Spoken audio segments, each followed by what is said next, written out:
मोदी से अन्य मामले में आज सुप्रीम कोर्ट में राहुल गांधी की याचिका पर सुनवाई। सूरत कोर्ट के फैसले पर रोक लगाने की मांग। गुजरात हाईकोर्ट से नहीं मिली थी राहुल गांधी को राहत। हाईकोर्ट ने सजा पर रोक लगाने से कर दिया था इनकार।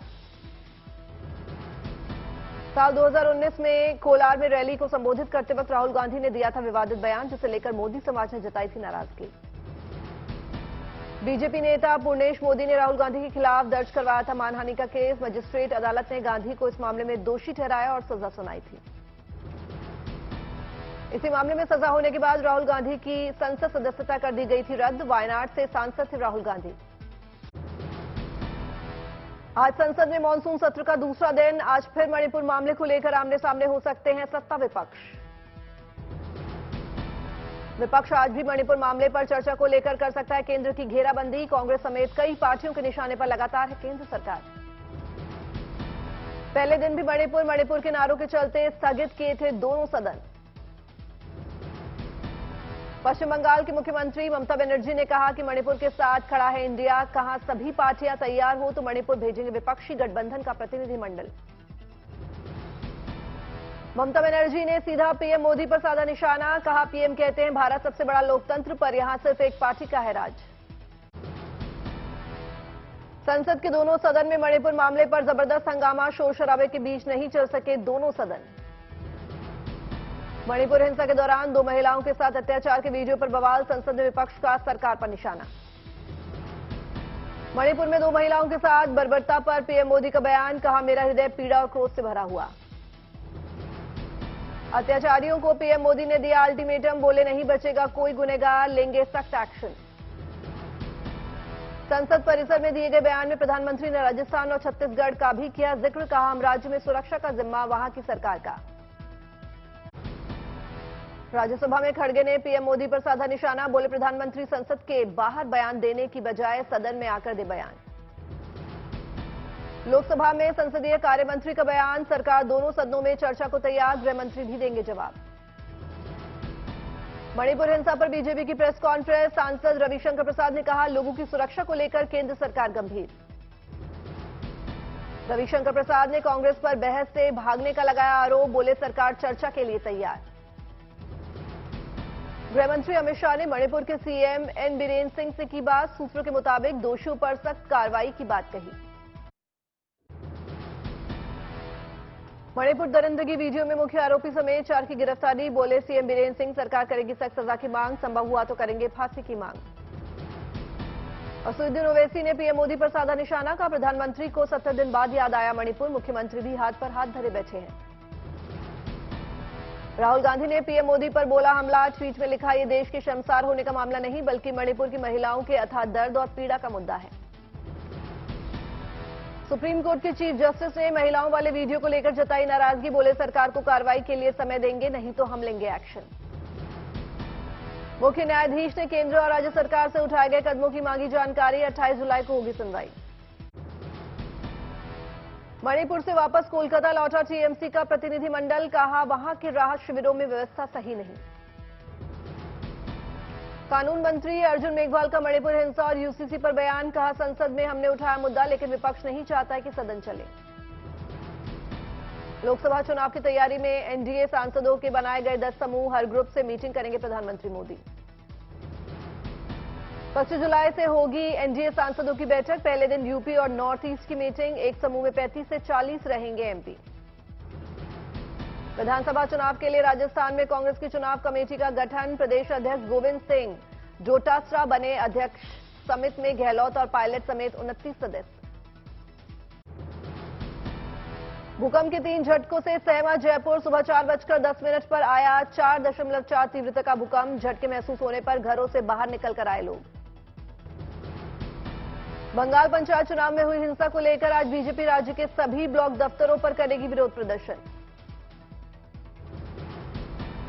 1993 में कलकत्ता गोलीबारी की घटना की याद में टीएमसी आज मनाएगी शहीद दिवस। शहीदों को श्रद्धांजलि देने के कार्यक्रम में भाग ले सकती है सीएम ममता। 21 जुलाई 1993 को तत्कालीन बंगाल युवा कांग्रेस प्रमुख ममता बनर्जी की रैली के दौरान पुलिस ने की थी फायरिंग। 13 लोगों की हुई थी मौत। आज दिल्ली के जंतर मंतर पर भीम आर्मी करेगी रैली। पार्टी प्रमुख चंद्रशेखर पर हुए हमले की सीबीआई जांच और उन्हें जेड प्लस सुरक्षा देने की उठाई जाएगी मांग। सीएम अरविंद केजरीवाल की याचिका पर आज गुजरात हाईकोर्ट करेगी सुनवाई। केजरीवाल ने प्रधानमंत्री मोदी की डिग्री पर उठाया था सवाल। केंद्रीय सूचना आयोग ने गुजरात विश्वविद्यालय को पीएम की शैक्षणिक योग्यता की जानकारी खोजने का दिया था निर्देश। आज केंद्रीय मंत्री ज्योतिरादित्य सिंधिया के गढ़ में गरजेगी प्रियंका गांधी। प्रियंका ग्वालियर में रैली को करेंगे संबोधित। मध्य प्रदेश में 40 दिन के भीतर ये प्रियंका गांधी का दूसरा दौरा। प्रियंका की रैली को सफल बनाने में जुटे कांग्रेस नेता और कार्यकर्ता।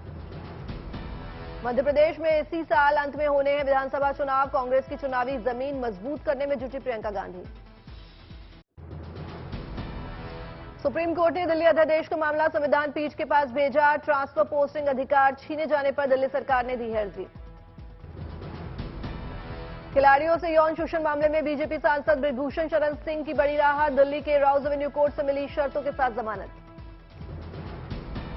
25,000 के निजी मुचलके पर ब्रिजभूषण शरण सिंह की बेल। बिना कोर्ट की इजाजत के नहीं जाएंगे विदेश। शिकायत सीरजों को नहीं देंगे धमकी। वाराणसी के ज्ञानवापी और श्रृंगार गौरी मामले में शुक्रवार को आएगा फैसला। हिंदू पक्ष ने की है संपूर्ण परिसर के एएसआई के सर्वे की मांग। एयर होस्टेस गीतिका शर्मा सुसाइड केस में आरोपी विधायक गोपाल कांडा पर राउज एवेन्यू कोर्ट में सुरक्षित रखा फैसला। 25 जुलाई को सुबह 11 बजे आएगा निर्णय। पाकिस्तानी महिला सीमा हैदर की पड़ताल जारी। नेपाल से ग्रेटर नोएडा आने के लिए बस में प्रीति के फर्जी नाम से बुक कराया टिकट। नेपाल के पोखरा से सीमा हैदर ने भारत के अपने किसी दोस्त को पैसों के लिए किया था फोन। बस एजेंसी के वाईफाई सर्विस से की थी बात। आज तक की एक्सक्लूसिव जानकारी। कराची से भारत आई सीमा हैदर पर विदेश मंत्रालय की भी नजर। प्रवक्ता अरिंदम बागची ने कहा जारी है जांच। फिलहाल बेल पर है बाहर।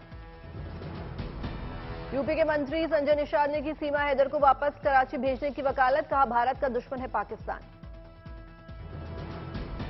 अमरावती से सांसद नवनीत राणा का सीमा हैदर पर बयान। कहा पाकिस्तान से महिलाएं आई या पुरुष सबके साथ कानून के हिसाब से हो कार्रवाई। विपक्षी बैठक में आईएएस अफसरों की नियुक्ति पर बीजेपी और जेडीएस के विरोध पर बोले सीएम सिद्धारमैया। हमने 2015 में बीजेपी राष्ट्रीय कार्यकारिणी को भी दिया था ऐसा ही प्रोटोकॉल। तेलंगाना के शमशाबाद में केंद्रीय मंत्री जी किशन रेड्डी ने स्थानीय पुलिस पर लगाया रोकने का आरोप। राष्ट्रपति मुर्मू और लोकसभा स्पीकर को चिट्ठी लिखकर की शिकायत। राम रहीम को अदालत से फिर मिला 30 दिन के लिए पेरोल। सिरसा में डेरा सच्चा सौदा के मुख्यालय जाने की इजाजत। अकाली दल के नेता विक्रम मजीठिया ने राम रहीम को बताया डिफॉल्टर बाबा। कहा जेल में रखना चाहिए बंद। रॉबर्ट वाड्रा की कंपनी से जुड़े कई अहम दस्तावेज बाढ़ में तबाह। एसआईटी को यूनियन बैंक ऑफ इंडिया ने की जानकारी। हरियाणा के मंत्री अनिल विज ने बैंक से जताई असहमति। आजमगढ़ में एटीएस और एटीएस की टीम शाइस्ता परवीन की तलाश में दे रही है दबिश। गांव में टीमें कर रही हैं छापेमारी। विशाखापट्टनम में विजिलेंस टीम ने पकड़ी नशीली पदार्थ की बड़ी खेप। मार्केट में 27 लाख रुपए बताई जा रही है कीमत। अंबिकापुर में फर्जी महिला डॉक्टर को पुलिस ने किया गिरफ्तार। 1.5 वर्षों से एक निजी अस्पताल में कर रही थी काम। सुकमा में पुलिस को मिली बड़ी कामयाबी। 11 सालों से फरार चल रहे नक्सल कमांडर ने किया सरेंडर। गाजीपुर में सरकारी बाबू को विजिलेंस टीम ने 25,000 घूस लेते रंगे हाथों किया गिरफ्तार। 50 लाख की फाइल पास करने के लिए ले रहा था रिश्वत। भोपाल में छात्रों को सीएम शिवराज सिंह चौहान ने बांटे लैपटॉप पाकर खिल उठे बच्चों के चेहरे। भोपाल में किताब वितरण समारोह में शामिल हुए राज्य के शिक्षा मंत्री विश्वास सारंग। मेडिकल के छात्रों को बांटी हिंदी में प्रकाशित मेडिकल की किताबें।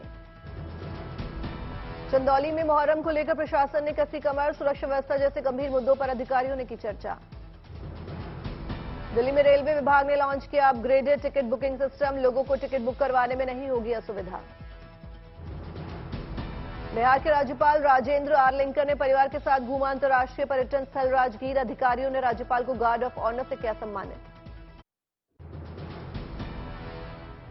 दिल्ली में केंद्रीय मंत्री नितिन गडकरी ने centre for advancement of road traffic safety का किया उद्घाटन। लोगों को रोड सेफ्टी के बारे में जागरूक करने का हुआ आसान। ग्वालियर में जीएसपी ने अपनी गाड़ी से आदिवासी बच्चों को पहुंचाया स्कूल। बच्चों को पढ़ाई के लिए किया प्रेरित। झांसी में टीचर ने बच्चों को समझाने के लिए बनाया चंद्रयान 3 का मॉडल। चंद्रयान को कई फीट ऊपर उड़ता देख बच्चे हुए खुश। दिल्ली में केंद्रीय मंत्री पीयूष गोयल ने जर्मन वाइस चांसलर और अन्य विदेशी मेहमानों से की मुलाकात, सभी के साथ की बातचीत। गांधीनगर में सीएम भूपेंद्र पटेल ने सड़क हादसों को लेकर अधिकारियों के साथ की बैठक, सड़क हादसे रोकने पर हुई चर्चा। अमरावती में सीएम जगनमोहन रेड्डी ने की अहम बैठक, high power working group on future technology skills से की चर्चा। दिल्ली में केंद्रीय मंत्री ज्योतिरादित्य सिंधिया ने जापानी मंत्री के साथ की बैठक, दोनों नेताओं के बीच कई मुद्दों पर हुई चर्चा। दिल्ली में लॉन्च हुआ स्टार्टअप 20 एंगेजमेंट ग्रुप जागृति यात्रा 2023 कोलैबोरेशन, युवाओं के लिए नए रोजगार के अवसर आएंगे सामने। दिल्ली में केंद्रीय मंत्री अर्जुन राम मेघवाल बार काउंसिल के कार्यक्रम में हुए शामिल, केंद्रीय मंत्री को भेंट किया गया स्मृति चिन्ह। दिल्ली में वर्क बोर्ड के पदाधिकारियों के साथ केंद्रीय मंत्री स्मृति ईरानी ने की बैठक, दोनों पक्षों के बीच कई मुद्दों पर हुई चर्चा। चांद की ओर करीब पहुंचा भारत का चंद्रयान 3, इसरो ने बदला चौथा ऑर्बिट, 25 जुलाई को होगी 5वीं दौर की ऑर्बिट फायरिंग। दिल्ली के सीएम अरविंद केजरीवाल ने आंगनबाड़ियों में बच्चों के लिए प्रारंभिक बाल देखभाल और शिक्षा किट किया लॉन्च, लोगों को संबोधित किया। आरा में डिप्टी सीएम तेजस्वी यादव ने सदर अस्पताल एवं शिशु गहन चिकित्सालय भवन का किया शुभारंभ, कहा पहले से बेहतर होगी स्वास्थ्य सुविधा। लखनऊ के मेदांता अस्पताल में कैंसर यूनिट का किया शुभारंभ, यूपी के सीएम योगी आदित्यनाथ ने किया उद्घाटन। दिल्ली में विदेश मंत्री एस जयशंकर ने शिंजो आबे के महत्व पुस्तक का किया विमोचन, जापान के पूर्व प्रधानमंत्री शिंजो आबे पर आधारित है किताब। सेमीकंडक्टर डेवलपमेंट के लिए भारत और जापान के बीच समझौता, सप्लाई चेन होगी मजबूत, माइक्रोन टेक्नोलॉजी भारत में लाएंगे सेमीकंडक्टर यूनिट। रोहतक की बेटी ने अंडर 20 रेसलिंग एशियन चैंपियनशिप में जीता गोल्ड मेडल, भव्य हुआ स्वागत। राजस्थान में ट्रांसजेंडर के लिए अच्छी पहल, जयपुर में सभी ट्रांसजेंडर को मिली बड़ी सौगात, पहली बार मिला ट्रांसजेंडर नूर शेखावत को मिला बर्थ सर्टिफिकेट। अयोध्या से रामलला के भक्तों के लिए खुशखबरी, श्रीराम जन्मभूमि मंदिर की दूसरी मंजिल का निर्माण शुरू। शाजापुर के हनुमान मंदिर में पुलिस वालों की गहरी आस्था, ड्यूटी से पहले हनुमान मंदिर में पुलिस वाले लगाते हैं हाजिरी, लाल डायरी में लिखते हैं परेशानी। कुल्लू में बाढ़ से प्रभावित इलाकों का केंद्रीय टीम ने किया दौरा, नुकसान का आकलन कर केंद्र को सौंपी जाएगी रिपोर्ट। शिमला में भारी बारिश से 3 मंजिला मकान हुआ जमींदोज, मौसम विभाग ने जारी किया ऑरेंज अलर्ट, लैंडस्लाइड की भी दी चेतावनी। कुल्लू में बाढ़ पीड़ितों को हेलीकॉप्टर से ग्रामीणों को दवाएं और राहत सामग्री की प्रदान, राहत बचाव अभियान जारी। गुजरात के अमरेली में बारिश के बाद आया सैलाब, पानी के तेज बहाव में बहा एक युवक। तेलंगाना के कोठागुडेम में बारिश लगातार जारी, गोदावरी नदी में जलस्तर में हुई बढ़ोतरी। सिरसा में बांध बनाने को लेकर ग्रामीणों और प्रशासन में झड़प, ग्रामीणों का आरोप बांध बनाने से डूब जाएगा गांव। गुरदासपुर में रावी नदी का जलस्तर बढ़ने से करतारपुर कॉरिडोर पर बढ़ा बाढ़ का खतरा, लोगों ने प्रशासन पर लगाए लापरवाही के आरोप। संगरूर में घग्गर नदी का बड़ा जलस्तर, करीब 45,000 एकड़ फसल हो गई बर्बाद। तेलंगाना के भद्राचलम में लगातार बारिश से गोदावरी नदी का बड़ा जलस्तर, लोगों से सतर्क रहने की अपील। पठानकोट में बाढ़ को लेकर पंजाब स्वास्थ्य मंत्री बलबीर सिंह ने प्रशासनिक अधिकारियों के साथ की बैठक, पीड़ितों को हर संभव मदद करने का दिया निर्देश। बागेश्वर में सरयू नदी उफान पर, डीएम ने पुल पर मंडराए संभावित खतरे को देखते हुए पुल पर आवाजाही पर लगाई रोक। श्योपुर में एक घर में घुसा मगरमच्छ, कांग्रेस विधायक बाबू जंडेल वन विभाग की टीम के साथ मगरमच्छ को किया रेस्क्यू। नांदेड़ में लगातार बारिश से कई गांवों का संपर्क टूटा, स्थानीय लोगों ने पानी में फंसे हुए छात्रों को रेस्क्यू करके सुरक्षित बाहर निकाला। सीकर में बारिश के बाद सड़कें बनी सैलाब, पानी में चलने को मजबूर हुए लोग। गुजरात के देवभूमि द्वारका में बारिश के चलते सड़कों पर जल जमाव, पानी में फंसी गाड़ियों को धक्का देते नजर आए स्थानीय लोग।